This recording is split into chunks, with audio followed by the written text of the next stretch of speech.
नमस्कार दोस्तों। आज हम इस वीडियो में एक महान व्यक्ति के बारे में बताने जा रहा हूं, जो कि भारत के एक महान शिक्षक थे और उपराष्ट्रपति थे, राष्ट्रपति थे, चांसलर थे। बहुत सारे विश्वविद्यालय में अच्छे पदों पे विराजमान थे, कुलपति थे। तो वे व्यक्ति थे डॉक्टर सर्वपल्ली राधाकृष्णन। डॉक्टर सर्वपल्ली राधाकृष्णन का जन्म 5 सितंबर 1888 को हुआ था। वे एक ब्राह्मण परिवार में जन्म लिए थे, जिनके गांव का नाम तिरुत्तनी था, जो कि तमिलनाडु के तिरुवल्लुर ज़िले में पड़ता था। उनका परिवार तेलुगु भाषी था। राधा कृष्ण के पुरखे पहले कभी सर्वपल्ली नामक गांव में रहते थे, जो बाद में 18वीं शताब्दी के मध्य तिरुत्तनी गांव में चले आए थे। उनका परिवार निर्धन था और उनके पिता एक सामान्य राजस्व कर्मचारी थे, जो अपने परिवार में किसी तरह से भरण पोषण करते थे। राधा कृष्ण के पिता का नाम सर्वपल्ली वीरास्मिया था और माता का नाम सीताम्मा था। वे 6 भाई बहन थे, 5 बहन और 1 भाई। पूरे भाई बहन में वे दूसरे नंबर पे थे। बचपन में इनका जन्म बहुत कष्टप्रद था। उन्हें कोई विशेष सुविधा प्राप्त नहीं था और विद्यार्थी जीवन में अपने बचपन में इनका जीवन अपने गांव में ही बीता 8 वर्ष तक। और उनके पिता पुराने ख्यालात के धार्मिक व्यक्ति थे, फिर भी वे राधा कृष्ण को क्रिश्चियन मिशनरी में पढ़ाए। इनका शुरू में शिक्षा मिशनरी स्कूल में हुआ था, जो कि 1896 से 1900 ईस्वी तक था। उसके बाद 4 वर्ष 1900 से 1904 तक वेल्लूर में हुई थी इनकी शिक्षा। उसके बाद मद्रास क्रिश्चियन कॉलेज में इनका शिक्षा प्राप्त हुआ। वे बचपन से ही बहुत तेज दिमाग के थे, बहुत तेज थे। ये अपने पढ़ाई के समय ही बाइबिल के बहुत से अंश याद कर लिए थे। ये स्वामी विवेकानंद के विचार को बहुत अध्ययन किए थे। राधा कृष्णन 1902 में मैट्रिक स्तर की परीक्षा उत्तीर्ण की और उन्हें छात्रवृत्ति भी प्राप्त हुई। इसके बाद उन्होंने 1905 में कला संकाय परीक्षा प्रथम श्रेणी में उत्तीर्ण की। उन्हें मनोविज्ञान, इतिहास और गणित विषय में विशेष योग्यता की टिप्पणी भी उच्च प्राप्तांकों के कारण मिली। इसके अलावा क्रिश्चियन कॉलेज मद्रास ने उन्हें छात्रवृत्ति भी दी। दर्शन शास्त्र में एमए करने के पश्चात 1918 में वे मैसूर महाविद्यालय में दर्शन शास्त्र के सहायक प्राध्यापक नियुक्त हुए। महाविद्यालय में सहायक प्राध्यापक थे।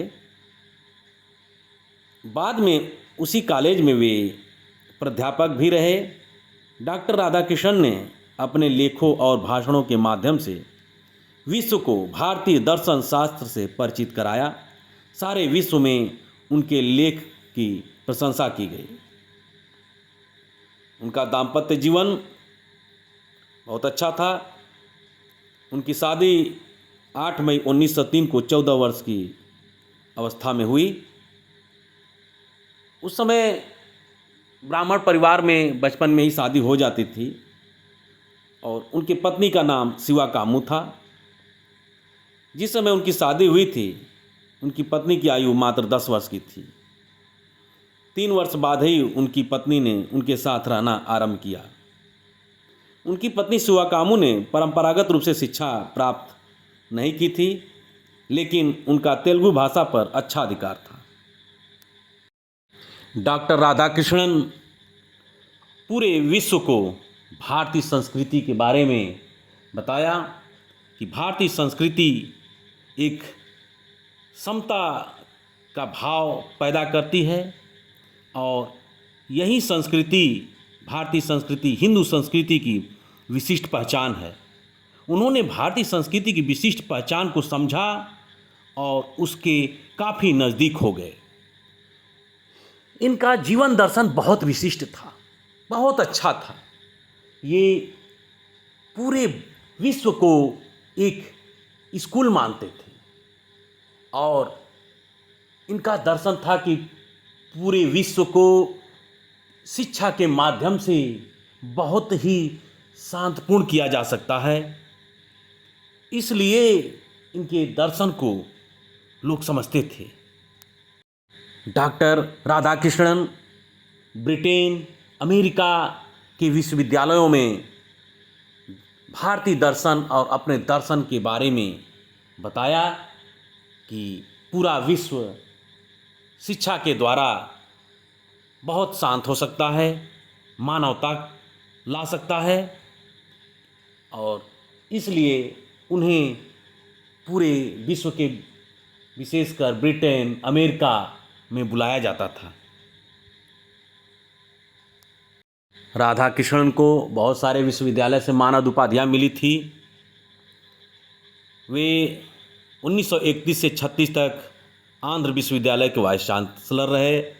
ऑक्सफोर्ड विश्वविद्यालय में 1936 से 1952 तक प्राध्यापक रहे। कलकत्ता विश्वविद्यालय के अंतर्गत आने वाले जॉर्ज पंचम कॉलेज के प्रोफेसर के रूप में 1937 से 1941 तक कार्य किया। सन 1939 से 48 तक काशी हिंदू विश्वविद्यालय के चांसलर रहे। 1953 से 1962 तक दिल्ली विश्वविद्यालय के चांसलर रहे। 1946 में यूनेस्को में भारतीय प्रतिनिधि के रूप में अपनी उपस्थिति दर्ज कराई। राजनीतिक व्यक्ति थे। डॉक्टर सर्वपल्ली राधाकृष्णन बहुत प्रतिभाशाली व्यक्ति थे। उन्हें भारत की तरफ से रूस में राजनयिक बनाया गया था और आप जो है देश के प्रथम उपराष्ट्रपति और दूसरे राष्ट्रपति थे। आपको महान भारत रत्न भी दिया गया है। इस तरह से हम कह सकते हैं कि राधाकृष्णन बहुत ही महान व्यक्ति थे और महान शिक्षक थे।